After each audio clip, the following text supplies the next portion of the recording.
So, welcome back to Tim Talks.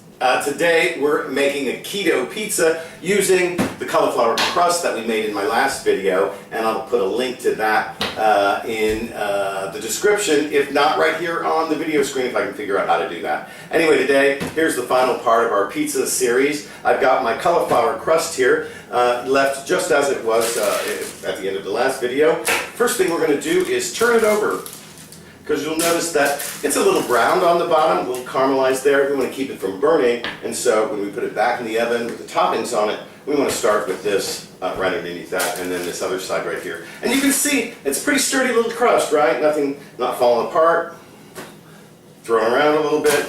It's a nice little crust, and it's going to hold up well under our toppings. Now, of course, you can put anything you want on this pizza. I'm going to start off with some of my famous sauce from the pizza sauce video. I'm going to grab my spatula in here. We're just going to pour some of this out onto our pizza crust. My oven, by the way, is preheating at 400 degrees again.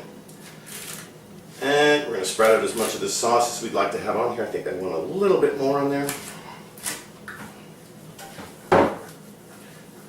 Set that back there out of the way.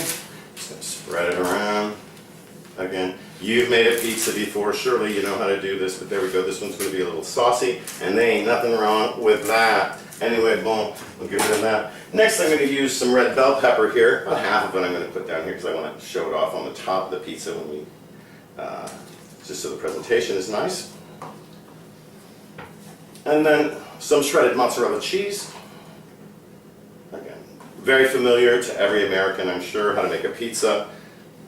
And this has really become one of our favorites on the keto diet because we still get to eat pizza, and as much of it as we want.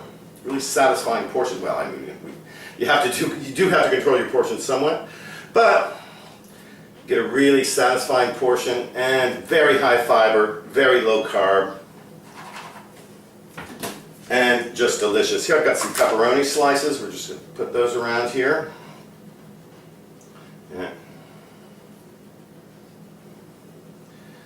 The keto sauce down there is vegan, but the pizza is not, because we're not vegans. I like vegan cooking and vegetarian cooking, but it's not what I want every day.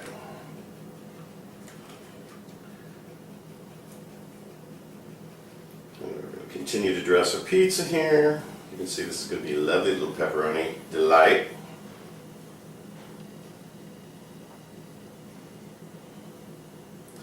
Down in the middle. Use up the rest of these diced bell peppers. And if you like, if you're really picky about the texture of these, you could saute them in a little butter or olive oil before using them on your pizza. We like a little crunchy. I think they're just delicious. In fact, right now it's the end of summer, and so it's a really great flavor to have. I'm going to put this in the oven at 400 degrees for 15 minutes or so, and I'm going to probably use the broiler to brown it a little bit on the top before I serve it. I'll be back with the finished product in just a second.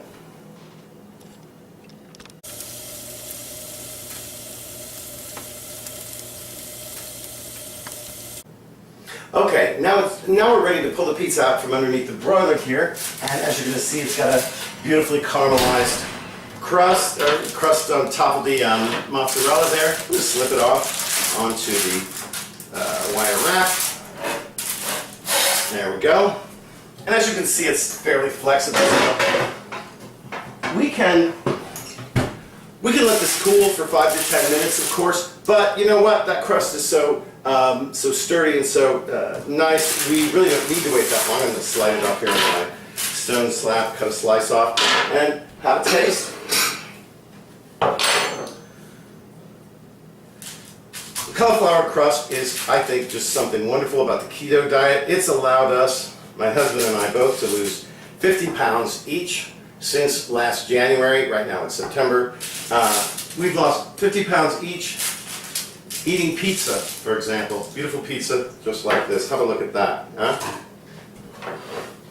And we'll just have a little taste. It's really hot right now, so I use my fork, but that is lovely.